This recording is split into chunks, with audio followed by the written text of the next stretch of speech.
Hello. No warning on the live video today. Doing this sort of at the end of the night because other things have been going on. So today's card I drew is the Two of Cups, which actually this is probably going to be kind of a short video because it's a fairly straightforward kind of card to talk about. I call it the first date card, and it's one of a lot of the imagery and a lot of the meanings in the tarot deck tend to be sort of metaphorical and not always as straightforward as the imagery would suggest. But in this case, it really is. Although with the cups, it's not always about love, and that's the one I think I may have talked about in other videos, especially with the cups, where I think a lot of people like to think about it as a suit that's about love, and that emotions, when we start talking about the emotional portion of our lives, we think about emotion in that sense.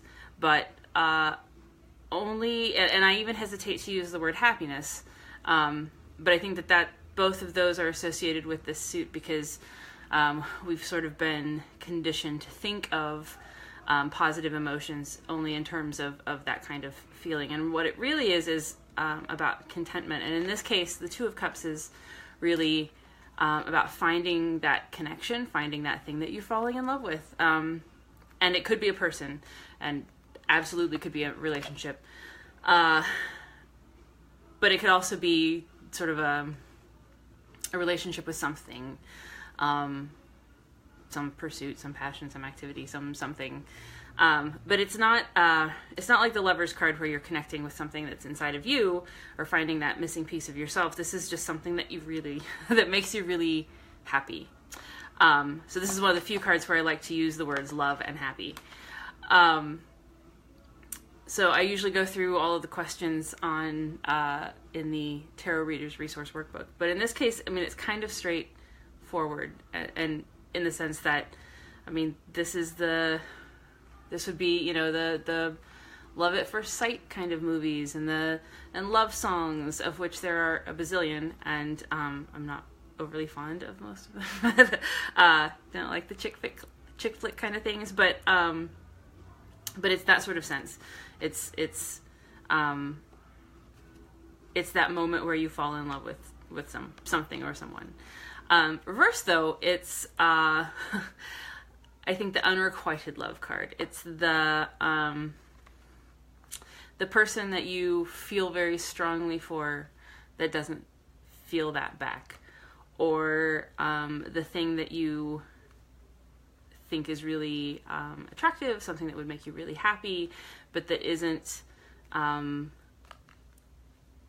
bringing benefits in your life.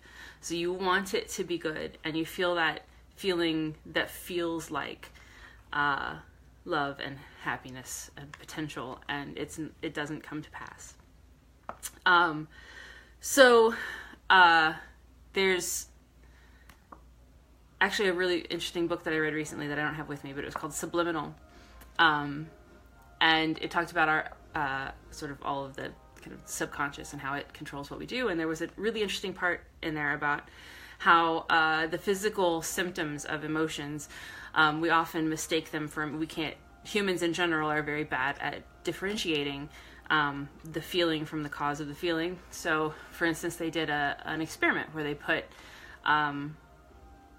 a woman on it's some sort of social, like, public place, and she was approaching men and asking them questions, and then at the end she would give a card with her number and her contact information and say that they should contact her if they had any questions. And they set her up at one point, kind of just on a street in normal setting, and then they put her where she was on like a bridge, so it was one of those sort of adrenaline producing situations. You're very high up in the air, and physiologically would, in a lot of people, cause those sorts of, elevated heart rate and the kinds of things that are actually physically a lot like when we feel infatuation for someone. And it showed that men who were feeling that didn't realize that they were feeling that because they were up in the air. They were more likely, if they were asked all these questions and given a number on a bridge, that they would call her back. Like, a lot more likely. And I say that because I think that in the reversed position, the Two of Cups actually kind of talks to that kind of thing, that maybe mistaken feeling, that because it could be unrequited. It could be I really like this person and then they don't like me back, or I really like doing this thing but it's completely like messing my life up. Or I think in a lot of cases that happens because we aren't fully in touch with really what where our emotions stem from, and we pursue things that we think will bring us happiness, people who we think will bring us happiness, and don't, not because they're bad people or because we're bad people, but because as humans we're really bad at knowing when that's when we're feeling things for real, or when we're feeling things when we're misinterpreting those feelings.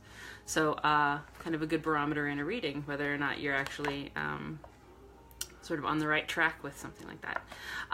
So it's going to be a quick one tonight because it was at the end of the night, and I'm usually out of here at 7. So thank you for watching, and I'll be back next week with a much probably more in-depth card, and one that isn't quite as simple to interpret as the Two of Cups.